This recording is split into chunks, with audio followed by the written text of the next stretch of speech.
Okay, what's up, everybody? We are live here at Door to Door Con and got the studio set up here. I'm excited for this podcast. This is a guy I've been following for a little bit. He's been doing crazy numbers, and what's most impressive to me is he's doing this stuff in Utah, which I think, you can speak more to this. I think it's one of the toughest markets probably right now. But yeah, super honored to have Nick Nascimento, right? Nascimento, yeah. Nascimento on the podcast. Thanks for coming on with us, Nick. Stoked to be here, dude. Yeah. Stoked to be here. Yeah, it's gonna be fun, and you've got your own podcast, Nick. We'll talk more about that later. But yeah, I guess just real quick for those that don't know you as well, maybe they don't follow you as much. What was like your start in solar? How did you get in solar? Yeah. What's your background and everything? So I started in solar. Actually, a lot of guys thought I started in pest. Started in solar about 10 years ago. After my mission, I was going to BYU, Idaho. Oh. And I'm at the time, I'm like, I want to do something where I can make as much money as I want, right? Yeah. Where I'm not working a wage position, but I wanted to get behind a product I believed in. Yeah. And so I did a lot of studying about different industries, and solar caught my eye. Nice. Obviously, like if you do your homework, you end up looking at solar. Yeah. And I did it for 2 years, and then I lost sight of. It did really well. Self-genning. There was no setter closer at that day. Yeah. And long time ago. Self-genning, I was making 160 a kilowatt. Oh. Yeah, I made 65,000 my first round, dude. Wow. So today's numbers, it would have been like over $500,000. Yeah. That was my first summers and technically the fall. But then came into pest because I wanted to grow and level up, get around higher level people. Okay. I was the top guy in my company, and there was no more growth for me. Yeah. And that sucks, right? And so I went to Aptiv. There's lots of high achievers there. Yeah. And did that for a couple of years, did well, rose to the top, and then bounced, ran my own company, then lost the passion for pest control. Yeah. For a lot of reasons. Yeah. And came back into solar. Yeah. Yeah. Love it, man. Yeah, I was with Aptiv for a couple years too myself, so. Love it. It's a lot of good principles they teach you over there. Yeah. What I always say is if people could know just the work ethic of pest control, bring it to solar, You'll crush. guys will be making crazy money. Cause So true. Especially for me in California, guys will go out and work like 4 hours and think they're like, oh, dude, I work so hard today and, You're like, and dude, I no. grinded. Or if you No. think about it like pest control, that would be you get fired if you're only working for 4 hours. Literally. So, but no, that's awesome, man. So what? I guess what brought you back to? So was it just getting tired of pest control, or you saw more opportunity in solar? Just kind of a combination of a lot of things. Yeah, it was a combination of a lot of things. And then a lot of it was also I was constrained to live in Utah because I was divorced with my kids. And, gotcha. And so I had found opportunities here. Okay. So, yeah. Yeah. Is that why you've been doing solar in Utah mostly too? Is just because of the divorce situation and everything? Well, that's what got me started, but then finding success and passion as it grew. Yeah. Yeah. Yeah. That's awesome. Yeah. Well, yeah. So I've been following you for a little bit, and I know a guy that you've, at least it seems like from what I've listened, is you've got a lot of principles and follow a lot of like the teachings of Jeremy Lee Minor. He's like kind of been one of your mentors, right? Yeah. Yeah. Jeremy's great. Yeah. So yeah, I followed him for a little bit too.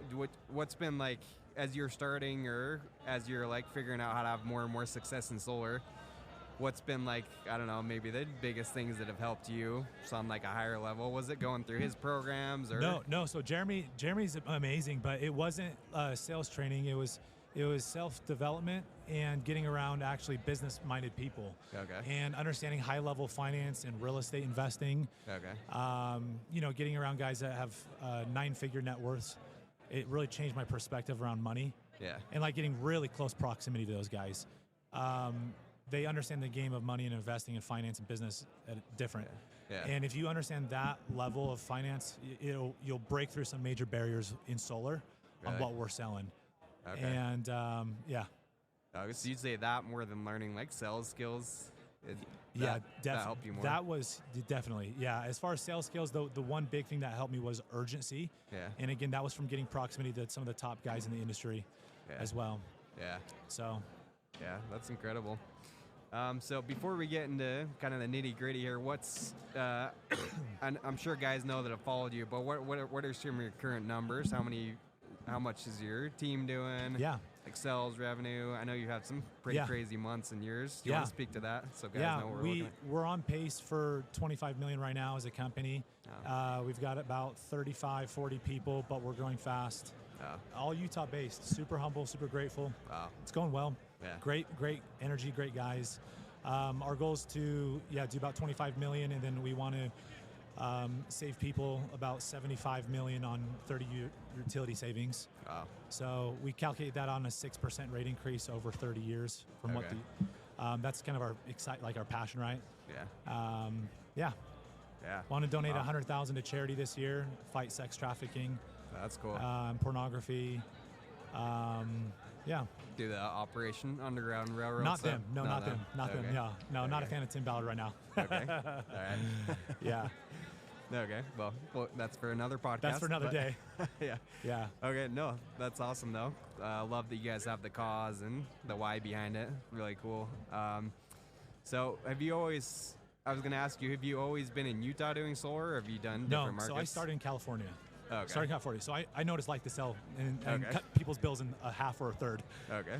Very easy. Okay. Well, because that's what's crazy is you're still doing it in Utah, and you know, I've gone to other markets. I've sold friends and family in Utah. I'm from Utah, but you know, being in California majority of my career, it's like, you know how it is. You're cutting bills in half. You're making still crazy good commissions doing that. So amazing. Yeah. And so I go to other markets.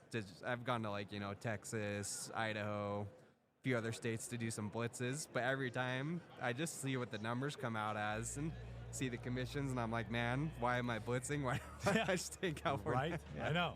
Yeah. So everyone else can stay out of California. But yeah. So like, how long did you sell in California? I was there for just two summers basically. Okay. So it's kind of a summer sales thing. Yeah. Okay. Yeah. And then after that, it's been all Utah. And then after that was pest control for a couple of years, and then the last 3 years I've been in Utah. Okay. So this is over the course of a decade. Okay. And yeah, dude, I make more money than most guys, like the top guys blitzing. Yeah. And I do it in market. So in a shitty market. Yeah. So incredible. So I want to talk about and that's that. Not a flex. I mean, it's just like there's limiting beliefs that everybody has. And they're bullshit. Yeah. So it's not that I'm special. It's not that I'm cool. It's not that I'm the GOAT. That's not it. It's we all have like fears and lies that we tell ourselves. Yeah. And you just got to break through those. Yeah. No doubt. And well, you know how in California we had the whole net metering change, NEM2 to NEM3. Yep. It was crazy how many like guys I saw it on my own team. Guys didn't know how to sell anymore, and we're saving people money, but just that change and having to shift that, it's like people were freaking out and couldn't do it. So I see guys like you that are still doing this in Utah, dude. Where look, I'm so excited to expand across the United States because Napoleon Hill says every adversity brings an equal or greater opportunity. So every setback I have shifted my perspective. I get stoked about because I know other guys are going to let off the gas, get scared, and that's an opportunity to rise, right? Yeah. We're going through a correction with solar right now where there's a lot of companies that have gone under the last couple of years. And a lot of people panic of like, people are scared of solar. I get so excited about it. Yeah. It's separation season. It's time to get ahead. You just got to shift the perspective, you know? Yeah, for sure. So like, what's been the secrets? Because so many guys complain, it's so hard in this market. We're not saving people as much money. Yeah. So I know there's perspective shit. What do you think is the secret to having success in these markets like Utah, where you're not selling as much savings? In fact, you said typically they're paying more for solar in the beginning, right? Yeah. Yeah, so, we're increasing bills by $15 confidently, and my customers love it. They love me. Yeah. They love the value. Our retention's amazing. Yeah, 7% attrition. Wow. As a company now, we're about 15 to 20%, but when it was just me, 7%. Incredible. So like only 7%, like from sign to install, or 7% would cancel. Yeah. Wow, that's impressive. So what's the secrets? What are for guys that are in markets like that where you're either like it's about the same as what they're paying, maybe a little bit more? So I think it's mindset. What else? There's mindset. There's like lifestyle, and then there's like tactical things. On lifestyle, number one is burn the boats. Okay. Like Cortez, like don't have a plan B. Okay. I succeeded in Utah because I said I'm putting myself and my family first, I'm not doing these damn blitzes. I'm done. Okay. I said, I'm done with this. Okay. That was the beginning of 200,000 a month net commissions in a hard to sell state. Wow. And I've discovered the power of routine and how I can do more with less. I go out for 4 hours. Now I can do the same, but I go out for 4 hours and I can produce the same results. Wow. And now I'm an owner of a company. I don't have to do it. You know what I mean? Yeah. And so, yeah, there's beauty of working on yourself. And so the secret is burn the boats, stop watching other people, what they're doing, and just take action on what you're doing. You know, when you watch when we compare, it's impossible to be in a state of abundance. It's impossible. And everything great comes from being in that state, that mindset. And that mindset comes from gratitude. And so look at the glass. If the glass is 10% full, I don't care about the 90% empty. Look at the 10% that's full. Yeah. It's so good. Yeah. And how many reps do you guys have right now? About 40. Okay. Yeah. Wow. Okay, so 40 That's reps just in the first year. Okay, first year. And are you guys doing setter, closer? All you guys setter, are knocking? closer, self-gen. I wish more guys self-gen, but if you play the game right, setter, closer is the way to go. Okay. I was doing 32 self-gens a month before, I attracted all these people. Okay. So are you still selling a lot yourself? I don't or have more time. Just, No. okay. Yeah. I was going to say. But I'm going to, just to make a point. Yeah. So, and people love the door knocking footage that I do, so I've got to go knock some doors. Yeah, that's good. Especially in the winter, you know. Yeah. I need to get some of you guys knocking in. Right now I'm doing a 75 hard with a couple guys on our team. Taylor. But, you know, we're in Utah right now. Had to wake up and do my outdoor workout. Dude, isn't in it Utah. great? It says like 25 degrees, and then with wind chill, like feels like 13 degrees. Dude, it's crazy. I'm like, I can't even imagine knocking Beast doors. mode, dude. Our guys are savages. Yeah. Guys and girls. Yeah. So shout out to Sparta Crew. Yeah, yeah. So yeah, you built it quick. So this year you had basically nobody, or I guess 2024 you had basically nobody. Before this year, last year was just me and one other guy. And one other guy came with me. Yeah. That's how it all started. Okay. And I said when I started, I'm like, I'm not going to build, because I was president of another solar company prior to that. We had 130 people. We took them from 30 mil in revenue to 130 mil, so it's not my first rendezvous. Okay. I was basically president of sales is a glamorous way to put chief babysitting officer. Yeah. And you know, I vowed to myself I wouldn't start a solar company because it's just babysitting reps, right? Yeah. But then I started having a lot of success, make $750,000 a year, transform my physique, transform my mental game, got proximity to high-level people. Wow. My energy changed, my life was changed, my relationships, and I'm like, I would be selfish if I did not share this and train this with other people. Yeah. So, although I didn't want to babysit, that was a selfish mindset. And then the selfless mindset said, you know, Nick, we've got to do this. Yeah. I've got to level guys up, and then change the mindset for salespeople and help them self-develop and focus more on themselves. Yeah. Jim Rohn always said, if you work harder on yourself than you do on your job, like that's how you make a fortune. You make a living if you work on your job. Yeah. You make a fortune if you work on yourself. Yeah. So it's good. Love that. Yeah, and I think also another one, I remember he's like, don't become a millionaire because of the money, become a millionaire because of the person you have to become to make that money. Yeah. Something like that. You be the millionaire before you become the millionaire. Yeah, exactly. Yeah, that's great. And so 40 guys, I mean, you got to have a pretty dialed in, I'm sure, like system, structure, process. It's been a work in process. Yeah, you can't run with that many guys unless you get organized. So what have been some keys for you guys growing that quick? Because I see guys, even guys that have nobody, that grow to 10. Yeah. Sometimes they're like overwhelmed. They don't have, everything's disorganized. And that was me. I've been there, like chicken with my head cut off, disorganized. I've had it all, like lots of failures, Taylor. Like I've had so many setbacks.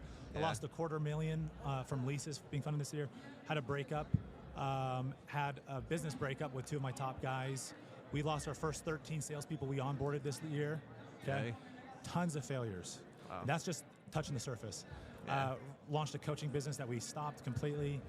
So a lot of failures, but the difference with what I've done, and I see a lot of entrepreneurs or solopreneurs, is I learn, like a lot of guys don't learn from the failure. I get excited about the failure and I learn from it. Yeah, that's great. And I go through like an introspective zone and I note down everything of how could I have done better? What can I learn? And a lot of them were hard things on me, like lack of patience, whatever, things like that. That's awesome. Do you have any maybe example stories or listed, maybe it's a failure that you were able to learn from, how it happened?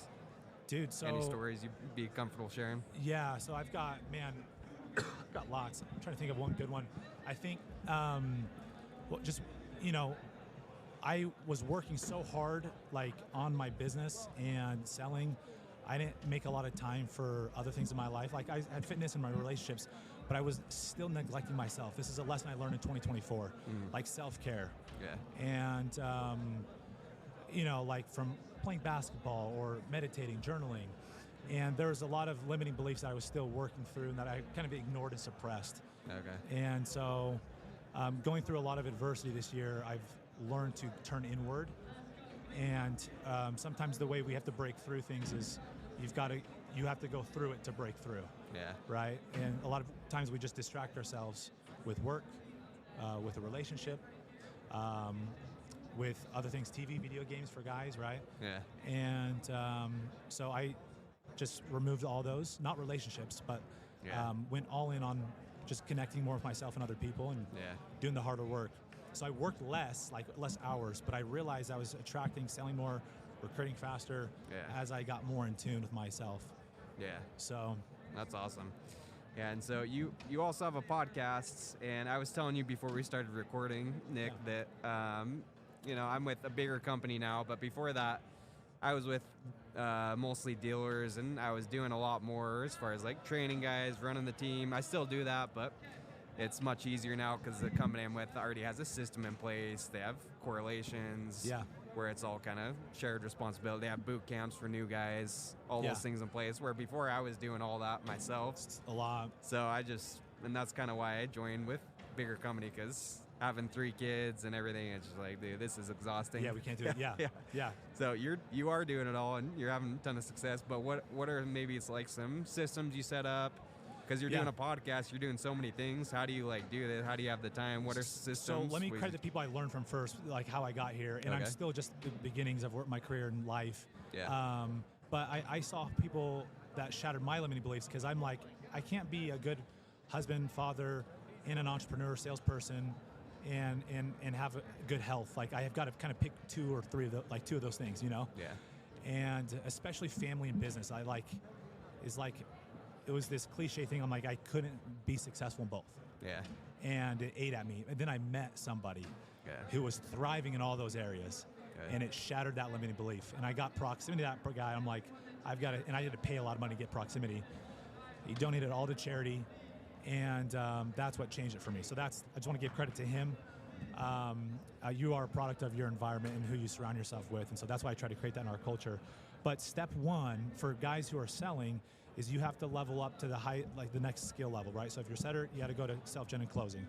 And then what a mistake a lot of guys make is, and it's not a mistake necessarily, but it's more preference. Mm-hmm. But when I was making $750,000, like, my mentor's like, do that rather than making a 1.5 million, right? But let's transform other areas of your life. Mm. And so you want to do the thing you're like selling, but do it to the same level, but in less time. Mm. Okay. That should be the question, is how can I get the same result, but do it in less time? Yeah. What things can I offload, delegate? What skills can I learn? What people can I pull in? So attracting setters to set for you. Yeah. But then that goes disarray because their appointments are crap. Well, you can build out SOPs and train better, right? Yeah. Have them double book.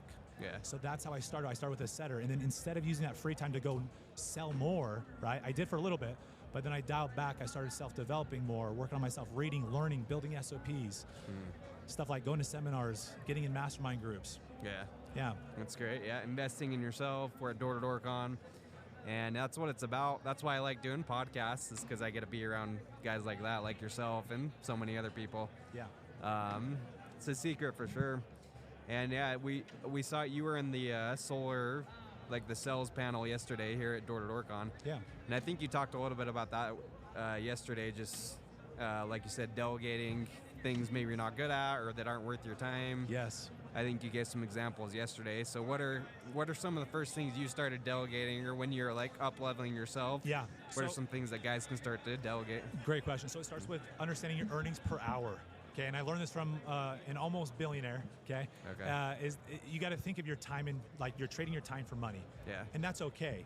But as long as you stop working, heaven forbid you break a leg or you lose your voice, whatever, right?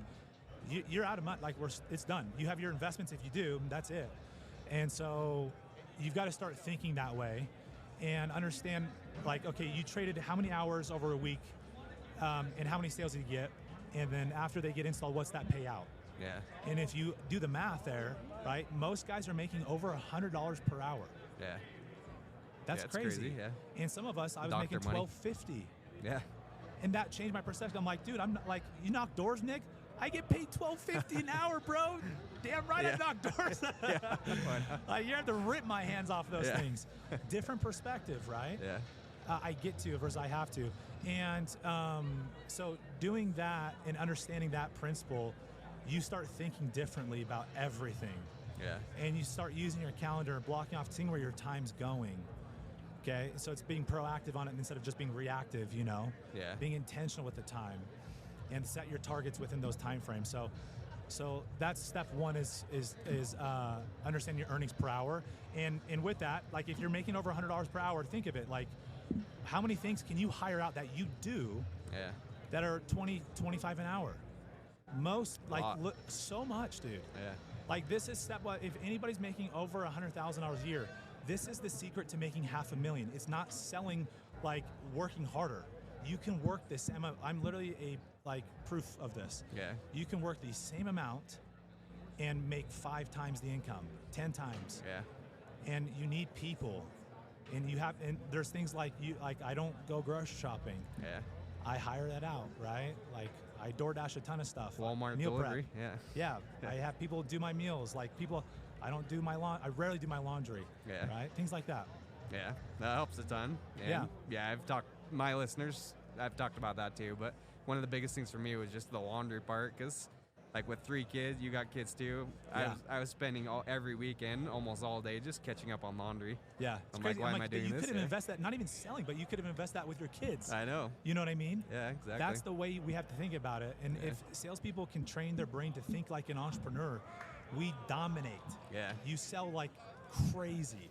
Yeah. You understand time management. You understand how to win people over. It's the same game of business, high-level business. Yeah. Incredible. Well, cool, man. So I know we could make this an all-day podcast, but just to give, before we start wrapping up here, Nick, just to give people maybe some, like, tactical things. Yeah. 7% attrition, that's, like, insanely good. Yeah. I mean, yesterday, Danny Pesci was up there saying we're at, like, 55% cancellations industry-wide.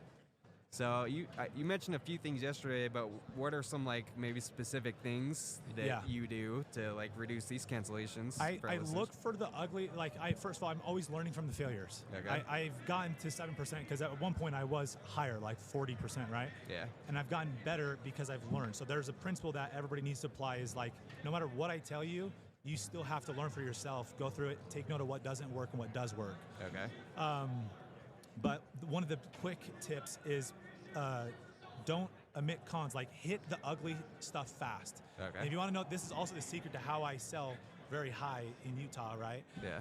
Like, most guys are ripping at like a 2.6, 2.7, 2.8 PPW. They're seeing us rip at 3.2, 3.5, 3.7. Like, no problem. Better, happier customers. And they're like, surely their customers aren't happy. Call them up. Yeah.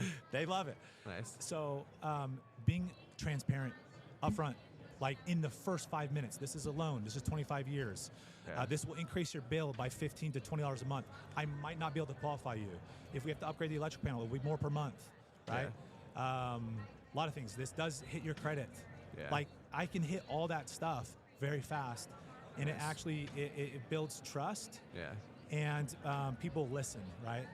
So that's great. And you're able to hedge all the objections. Like, we're gonna have ugly panels on the roof, right? Yeah. So it's objection prevention. I'm trying to get all the reasons that people don't do it, and I try to bring that up fast.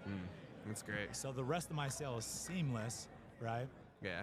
Yeah. Okay, so you think that's the number one thing that helps, just like the actual in the sell, bringing up those, bringing up the negatives. Teach your prospects rather than sell them. Just help them understand every angle. Not every single part of it, right? But, like, help them understand the gist. Yeah. Yeah. Okay. And That's it's easy to overcomplicate solar, but it's also easy to omit key things. Yeah. And you want to teach your prospect how to fish in a sense. Yeah. Right? Like teach them about the utility, and as you can give these ugly cons about solar because I'm offsetting it by making them sell me on the utility. Yeah, we don't want a payment like that. We don't want to get a loan. Well, did you want to pay 100 years to the utility? Yeah. Sell me on that, brother. Yeah. I mean, that's the whole game I play. Yeah. And I go, so that's one of the main aspects. And then and then showing them we have good communication on the back end with the processes that we've built out too. Okay. Yeah. Yeah, that's awesome. Yeah, and then any just wrapping up the sales part of it, any like favorite closing line? Everyone loves hearing like the lines and all. And I know it's more of this stuff you're doing, but any like favorite closing lines or so I don't have tips in there? Closing lines. So sorry guys, I don't have closing lines because my prospect is asking me. They're asking you where 100% of the time, what's next? And I'm sitting across the table, literally just dead silent, just looking at them. So what's next? There's the question. All right, let's do it. And I know it's coming. Yeah. So no closing line. Sorry guys. Sorry, but not sorry. Okay. But I have a couple phrases that I use that I go to, and it's a couple questions sequenced together. Okay. And when you do them sequenced together, it like you can humble people very fast. Okay. Let's hear it. And sometimes people, when buying solar, need a little effing ego check. Yeah. Holy shit, dude. And it's by flipping it on them. Like, sell me. The mentality is, dude, sell me on paying 100% interest, on never having a payoff date. This is not what I say. I ask questions instead. But this is what you're basically, like the energy radiating, right? Okay. Sell me on a 100-year payment. You'll be paying till you're dead. You get nothing back, so it's 100% interest, right? And it builds no equity and has no tax benefits. Yeah. Oh, but you don't have to put panels on the roof. That sounds great. Oh, and they're increasing the bill every single day, every single year. Yeah. Sounds sexy, you right? Can't do it, yeah. That sounds shit. Dude, look, solar shit too. I don't know what else to tell you. Yeah. It sucks, okay? Yeah. It will be higher per month. The benefit, it's why do people do it? Because it's gonna stop the rate from increasing. Yeah. Right? And I wish, Mr. Prospect, we had done this several years ago where I could have undercut your bill, but now where we're at, I can't. Yeah. So that's awesome. You missed out. All right, what's next? What's next? That's awesome. Do you guys do a lot of batteries in Utah too? Some, it's more preference. We do bigger, with how the ratios work, we do a little bit bigger offset. Yeah, okay. Yeah. Okay. So it depends on the home. There's a lot of variables. It's quite interesting. We built an SOP depending on roof orientation, their bill range, how long they're going to be in the home. Like we got the customer's side like in mind. Okay. And so we've built things to protect them. Yeah. Yeah. Okay. Incredible. Yeah. Well, cool, man. And so I guess last question or two. We touched on this a little bit, but how did you grow from 0 to 40 reps in a year? Like, that's pretty much unheard of. How did you do that? It's a lot of failure, and look, the bottleneck is always the leader. Yeah, it's always the person. And I know it's like that sounds obvious, but I had some like personal work to do, and it wasn't business and sales work. Yeah. It was like the darkroom work. Like for me, it was overcoming pornography. Okay. It was managing my thoughts. It was recognizing character weaknesses, a lack of patience and anger, just different moments in my life, and being real with those, right? Yeah. And I've gotten closer to Tony Robbins, and he says the truth will set you free. And so being brutally honest, okay? And for me, I had to be humbled. I had to have God take my life and say, wake the F up, Nick, and lose a lot, okay? Yeah. And got my attention. So shifting and working on myself. And this is not mumbo jumbo shit. This is the real talk. Okay. And I've gone around like high level entrepreneurs, and I've uncovered Andy Elliott's story, and he did like the work in the dark when nobody's looking, right? Yeah. Most people don't know effing clue who I am, and I'm more than okay with that. Yeah. 10 years, most people will know who I am. Yeah. And it's because of this hard work that I'm doing when nobody's watching. That's great. Yeah, well, I don't know. I've seen over and over in sales, like typical salespeople. You know, we all got ADD. There's a lot of addiction, a lot of stuff going on in sales. Yeah. And I think, you're right on that. So many people haven't learned to like overcome this stuff that's holding them back, or they got mental issues. Yes. So, and I was one of those hyperachievers that was performing well. On the outside looked good, but inside I was hurting. And, this stuff stems from childhood. And I was distracting myself. You know, it was either I don't play video games, but at what point I did, right? And I don't do that anymore. Yeah. I don't look at porn. I don't waste my time like that. And I have no judgment or shame on people that do. I actually have love on those people. Yeah. Love for them. But yeah, breaking through is like looking at the ugly side of yourself. It's hard. Yeah. It's very hard, but that's what it takes. Yeah. That's what it takes. It's cool. And it's freeing, man. And I'm telling you, like people want to recruit and like grow. Success in pursuit, it's attracted. Yeah. It sounds cliche, sounds like, okay, cool, bro. Like, I'm telling you, it's real. I work less. I was coming to the office at 8 a.m. and I was working until 8 p.m. Now I go at 10 and I leave at about 6. Yeah, that's great. And we've blown up more the last 2 months than before. Wow. There's been some business shifts, right, on getting results and personal development and culture, but the big shift is me. Yeah. Right? Like internally, the deeper work. Yeah. The numbers that I flex are no different from like when I was struggling recruiting to now. Yeah. 200,000, it's the same. Yeah. The difference is the billboard. Yeah. That's it. Doing it more focused. Yeah. Was there any like, I don't know, coaching? Was it therapy? All of the above, bro. Everything. Okay. I got help from my mom. Okay. Man, that's how humble I was, bro. Yeah. Yeah, but I'm still at that point where I'm always seeking to learn from other people. Yeah. Everyone's superior to me in some way, yeah. So I'm always learning. I'm learning at this event. Learned a ton today. Yeah. That was my main goal for today, was actually learn, and I got some major nuggets. Yeah. That's awesome. So yeah, therapist, yes. Okay. Not a big fan of therapy, but big fan of coaching. But yes, I have a therapist. I have multiple coaches. Okay. I have a coach on Tony Robbins' team. He actually holds me accountable to. He knows I'm going to crush my financial goals. Yeah. So he doesn't. It's like that. Whatever. The financial fitness, he's like, you're good. But he's holding me on other areas, like how's your emotional? But what's cool is as I focus on the emotional, right, in my relationships, other stuff is taking off. Yeah. I can't explain it. It's wild. Yeah. But Tony Robbins is also a byproduct of this. Yeah. So. It's so cool. Yeah. Yeah, well, I love to see it, man. So many people, they have maybe one piece of it figured out. Maybe they're doing good financially, but the rest is a mess. Yeah. Let me hit on this. Yeah. Energy, like we all know that enthusiasm is contagious, right? But if you dive in more, like we talk about nonverbals, paraverbals, these are the techniques to show character. Yeah. But if you just be the character, like you are just it, you don't have to show, you don't have to sell, you don't have to do any of that. You radiate the confidence, and when you have other people's in mind, that's part of my secret of selling well, is I detach fully. I'm like, how can I serve this person? How can I help?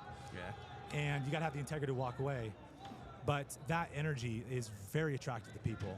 Yeah. In sales, doesn't matter, dude. Yeah. So it's very powerful, and that comes from being authentic, being real.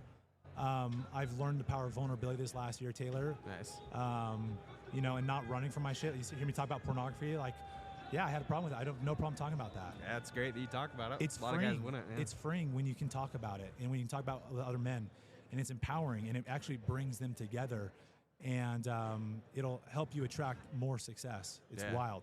So, vulnerability is a superpower. Because it helps you be authentic, and when you're authentic, you're vibrating at the highest frequency of attraction. Yeah. So that's awesome.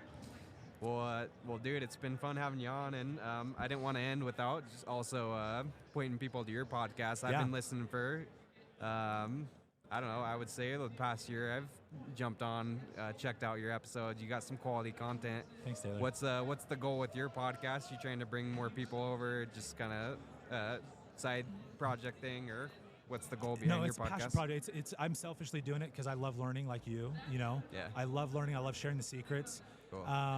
And I want to help salespeople understand the principles of entrepreneurship and self-development. Yeah. You don't have to choose between success in one area. You can have all of it. Yeah. And just people that are obsessed on giving value and selling without being pushy and making great money, but also having a great life. Like those are the kind of people. Anyone that makes over $500,000, that's the minimum required to come on my podcast. But now it's gotten even stricter of like $500,000 plus very good person, good ethics, good morals, good life. Yeah. I'm podcasting with The Muscle on Monday. Oh, cool. Big dog. He's a huge. Yeah, that's awesome. He's big. Didn't he just speak to your team or something? Yeah, he did. think I saw that. Oh, so cool. That's cool. Yeah, great guy. That's awesome. Great guy. So yeah, Rainmakers podcast. My Instagram's handles Nick in Sales. Yeah. So Yeah. Yeah.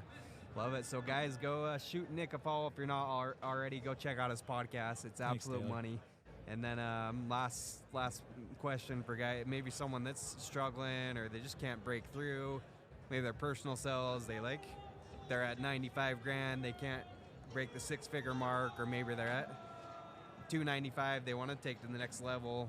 What's your, I don't know, I know we talked about a lot of stuff, but a lot of stuff we hit on they'll shit on all those numbers. If they do everything we talked about here, they'll shatter those. Yeah. Okay. I would say remove expectations and replace them with appreciations. Okay.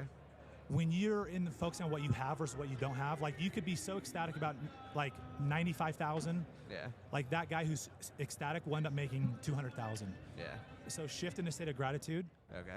And then a lot of people actually have their bar too high. Like they'll go into a new year and say, I'm going to do this. And they end up doing this. But if they were shooting for like this, they would end up doing even more. Oh, right. I've seen that phenomenon time and time again. So, and for people who aren't watching, when I say this, I'm saying increase your target by about 10, 20%. So your internal, internally you believe that you're going to hit it. Oh, so your subconscious isn't actively selling you, saying you're not going to hit this, right? Like if somebody makes 250,000, they're like, I'm going to do 600K this year, you know? Yeah, it's like, a big jump. It's a big jump. Yeah. It can be done, but it's going to be a mental fight. Where if they say, hey, I'm going to do 350, do the math backwards on a month, like how much you got to do per month in revenue, and then go smash that target, and then you build momentum. This has been the secret for me, dude. Going from 20,000 to 200,000, now from growing from like solo to 40 plus people. We'll do 25 million this year and a lot more. I know more is coming. Wow. So, that's awesome. That's a nugget. Because I've usually heard, set the target high, and then even if you don't hit it, you'll... No. Coming from a guy that loves high targets, dude. Yeah. That's good advice. Yeah. That's awesome. Well, hey, man, thanks again for coming on. Absolutely. And, hopefully we can do this again and get even more in depth. And, let me know whenever you want me to come on your podcast. You bet. Absolutely. Yeah, I'm excited to have you. Yeah. Next time you're in Utah. Next time you're in Utah. You're right up the road, so. Okay, let's go. All right, thanks again, Nick. Thanks, Taylor. Appreciate you, brother. Cool.